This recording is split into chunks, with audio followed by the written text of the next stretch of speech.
السلام عليكم الله أكبر الله أكبر لا إله إلا الله الله أكبر الله أكبر لله الحمد আজকের এই ঈদুল আজহার নামাজ আমরা আদায় করব। আমরা এই মসজিদের ইমাম খতিব হযরত মাওলানা নাসিরউদ্দিন শেখ হাফিজাহুল্লাহ আলোচনা শুনছিলাম। আমি যতটুকু আলোচনা শুনলাম, এভাবে যদি মসজিদে আলোচনা হয় তার ইসলাম যে একটি পরিপূর্ণ জীবন ব্যবস্থা, এটা আমরা জানতে পারবো, বুঝতে পারবো, শিখতে পারবো। তো আমরা দোয়া করি যে আমাদের নাসিরউদ্দিন শেখ ভাইকে এভাবে ধারাবাহিকভাবে আলোচনা স্থাপনের মাধ্যমে আমাদেরকে ইসলামের সঠিক জ্ঞান অর্জন করার তৌফিক দান করুন।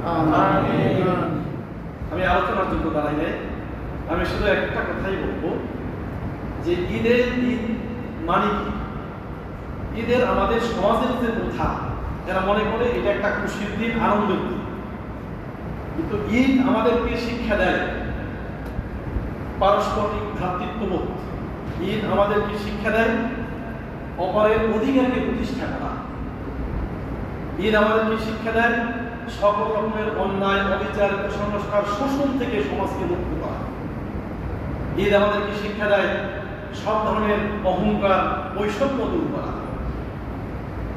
কিন্তু আমরা যদি দুনিয়াব্যাপী বাংলাদেশ তথা সারা দুনিয়ার দিকে তাকাই, তাহলে দেখব যে আজকে দুনিয়াতে সবচেয়ে বড় সংকট হলো নেতৃত্বের সংকট।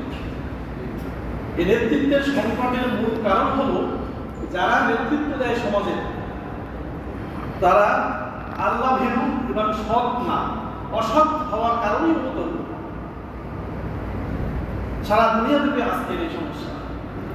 পৃথিবীতে অর্থের কোনো সমস্যা নাই। আল্লাহ সুবহানাহু ওয়া তাআলা মানুষকে সৃষ্টি করেছেন, তার জন্য যাবতীয় প্রয়োজন অর্থ সামগ্রী সব কিছু আল্লাহ দিয়ে দিয়েছেন। কিন্তু এই অর্থের বন্টন সুন্দরভাবে, সুষ্ঠুভাবে, সুষম হওয়ার কারণে দেখা যায় যে কিছু মানুষ আছে হাজার হাজার কোটি টাকার মালিক, ভোগ বিলাসের মত্ত, আর কিছু মানুষ আছে না খেয়ে দিন যাপন করছে। এই যে বৈষম্য, এই বৈষম্যের মূল কারণ হচ্ছে যারা দুনিয়ার আজকে নেতৃত্বে আছে তাদের দিকে যদি আপনি তাকান, তারা হাজার হাজার কোটি টাকার মালিক। অন্যদিকে যারা জনসাধারণ, তারা বৈষম্যের শিকার, তারা আর্থিকভাবে দরিদ্র, তারা না খেয়ে আছে, তারা তাদের শাসক গোষ্ঠী ধারা শোষিত হচ্ছে। তা আমি আপনাদেরকে উদাত্ত আহ্বান জানাবো, আমাদের বাংলাদেশের 1971 সালের স্বাধীনতা পরে 54টি বছর অতিবাহিত হয়ে গেছে। আমার নেতৃত্বের পরিবর্তন হয়েছে বাংলাদেশের, কিন্তু একটা সুন্দর, শান্তি এবং সৌহার্দ্যপূর্ণ, ভ্রাতৃত্বপূর্ণ যে একটা সমাজ, সেটা কিন্তু এ পর্যন্ত প্রতিষ্ঠিত হয়নি। 2024-এর ছাত্র জনতার আন্দোলনের মাধ্যমে বৈষম্যহীন ছাত্রদের স্লোগান ছিল উই ওয়ান্ট জাস্টিস, আমরা ন্যায় বিচার চাই।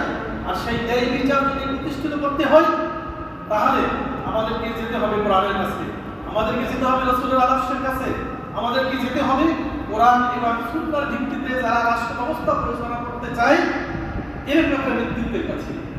বাংলাদেশ জামাত ইসলামী এই জমিনে আল্লাহর আইন এবং সত্যের শাসন প্রতিষ্ঠার জন্য তারা কাজ করছে। আসুন 2024 সালের ছাত্র জনতার যে আন্দোলন, তাদের যে স্লোগান, তারা যে সমাজ চায়, সেরকম একটি সমাজ প্রতিষ্ঠার জন্য আগামীতে যে নেতৃত্ব নির্বাচন আসবে, সেখানে আমরা জনমত গঠন করে আমরা এমন একটি সমাজ প্রতিষ্ঠা দিয়ে এগিয়ে যাব। আল্লাহ সুবহানাহু ওয়া তাআলা আমাদেরকে কবুল করুন। আমিন। আসসালামু আলাইকুম।